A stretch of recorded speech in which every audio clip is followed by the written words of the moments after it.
Hello and welcome to this online tutorial where we'll teach you how to import your data into the Hector online asset management software. Before you start, there are a few requirements for importing your inventory. The first one being you'll need to download the right file.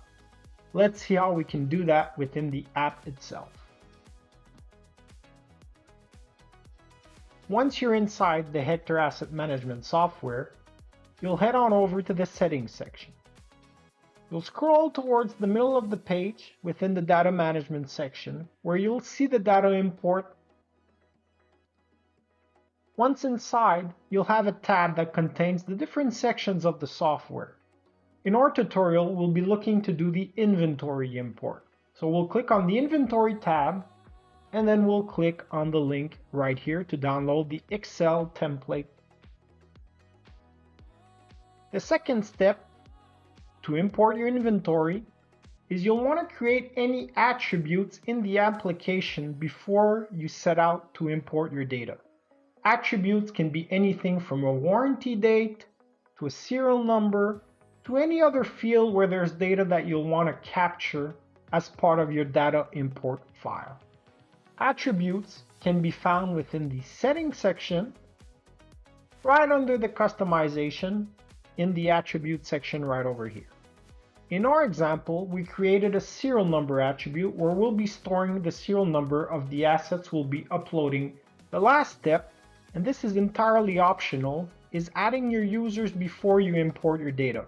This can help speed along some of the assignment of assets. Once you've downloaded the Excel file, you'll find 4 tabs containing different information to help you fill in the file. The first one are the instructions. The second one is the different fields that you can use to import your data. And the last one is your data itself. So this file is separated into 4 different sections: the location, the category of your assets. For more specific information, we'll be talking about parts. And then for each individual asset themselves, we have the asset fields. And finally, we have our attribute, that serial number field we previously saw, and this is where we'll be filling in some information for that field. So the first step we'll want to do is think about location. Where are our assets physically located right now? The second is category. This is the main product family of the assets you'll be putting into the software. We've listed a few examples here: laptops, workstation, chairs, desks. You can be as general as you need to, as we'll be refining the information in the part and the asset itself. Another required field is either you'll be describing the asset you're importing into Hector, or you have a specific make and model of that asset.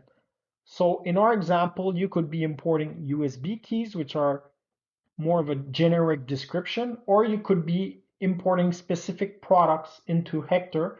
Once you've done so, you can set the price of those parts, and each time Hector creates an asset, it's going to reuse this price and assign it to the asset.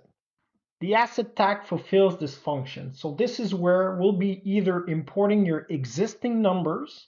So if you have an existing number, you'll be putting it in here.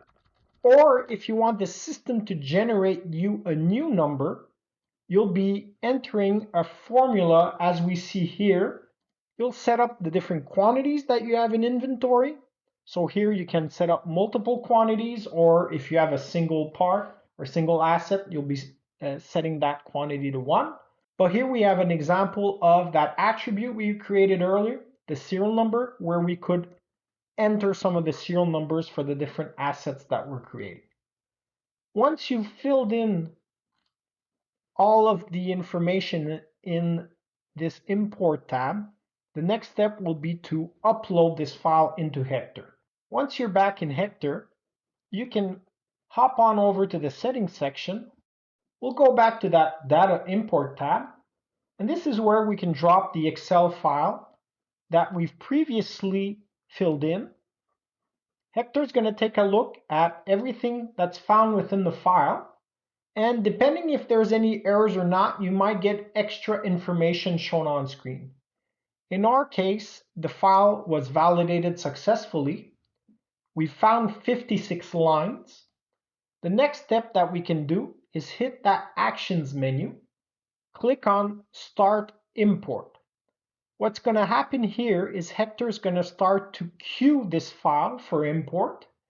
And if the import was a success, or if there were any errors during import, for example, you put in an asset tag that already existed in the system, you'll be able to see the status of this import either through the Hector application itself, but you'll also receive by email the status of this data import once it's been completed. Last step is to start the import, which will queue our file and upload our data into Hector. Alright guys, you know the drill. If you enjoyed this video, click on that thumbs up. Remember to subscribe and see you guys in the next video.